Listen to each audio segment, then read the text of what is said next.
अनेकांच्या पोटातील ओठावर येणाऱ्या गुपितांची बिनधास्त मांडणी करणारं बातमीपत्र।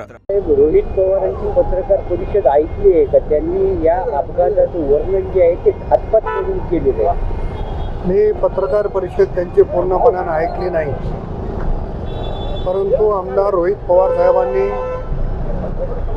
पहिल्या दिवशीपासूनची हीच भूमिका मांडलेली आहे की दादांचा घातपात झालेला आहे। परंतु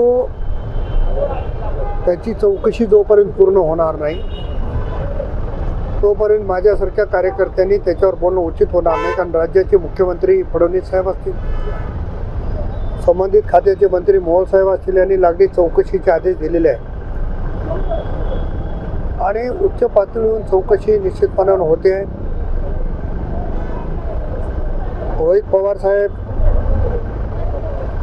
हे त्यांच्या नात्यातले आहेत, त्यांच्या घरातले आहेत, त्यांच्यामुळे त्यांच्या भावना ते असू शकतात। परंतु जे काय सत्य असेल ते बाहेर येईल। परंतु काही असेल तरी दादा वापस येणार नाही।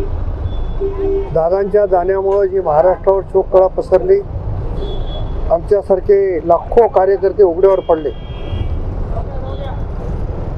ही झीज कधीच भरून न निघणारी आहे। 35 आमदारांनी राष्ट्रवादीमध्ये सुनेत्रा पवार हे अध्यक्ष झाल्यापैकी यासाठी समर्थन दिलेले आहे, तर उर्वरित आमदारांनी दिलं नसल्याचंही त्यांनी सांगितलं। नाही, असं काही नाही आहे। काही आमदार महोदयांनी मी पण मागे सांगितलं की माझी पण त्याच्यावर स्वाक्षरी आहे, पण स्वाक्षरीची आता गरज असण्याचं कारण नाही। परवा जी आमची बैठक आदरणीय सुनेत्रा वहिनीच्या अध्यक्षतेखाली पहिली झाली, त्याच बैठकीमध्ये राष्ट्रीय कार्याध्यक्ष प्रफुल्लभाई पटेल साहेबांनी येणाऱ्या काळामध्ये सुनेत्रा वहिनीची अध्यक्षपदी निवड केली जाईल, त्यासाठीची योग्य जी काही प्रक्रिया असते ती आपल्याला पूर्ण करायची आहे हे त्यांनी सांगितल्यामुळं आता याच्यावर चर्चा करण्यामध्ये काय अर्थ आहे असं मला वाटत नाही। विटकरी देखील मागणी करत आहे, तुमची मागणी राहणार आहे का? याचं सत्यता बाहेर आली पाहिजे म्हणून।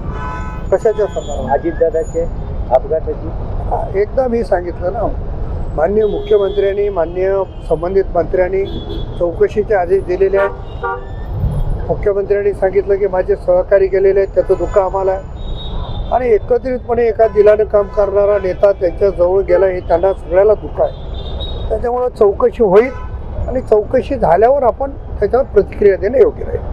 बेधडक निर्भीड बिनधास्त मांडणी करणारा खबऱ्या लाईव्ह।